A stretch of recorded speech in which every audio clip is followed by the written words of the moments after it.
আগামীকালের বৃহস্পতিবারের 10 জুলাই মাদ্রাসা শিক্ষা বোর্ডের সারাদেশের আলিম পরীক্ষা স্থগিত করা হয়েছে।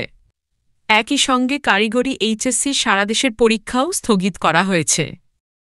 বুধবার 9 জুলাই রাত 9:30টার পর মাদ্রাসা শিক্ষা বোর্ডের পরীক্ষা নিয়ন্ত্রক প্রফেসর ড. মোহাম্মদ কামরুল আহসান ও কারিগরি শিক্ষা বোর্ডের পরিচালক কারিকুলাম প্রকৌশলী মোহাম্মদ আনোয়ারুল কবির এই তথ্য নিশ্চিত করেছেন। কারিগরি শিক্ষা বোর্ডের অন্তর্ভুক্ত সকল শিক্ষা প্রতিষ্ঠানের চলমান ডিপ্লোমা ইঞ্জিনিয়ারিং, এইচএসসি ভোকেশনাল ও এইচএসসি বিএম পরীক্ষা অনির্দিষ্টকালের জন্য স্থগিত করা হয়েছে। শিক্ষার্থীদের পরবর্তী নির্দেশনার জন্য অপেক্ষা করতে বলা হয়েছে।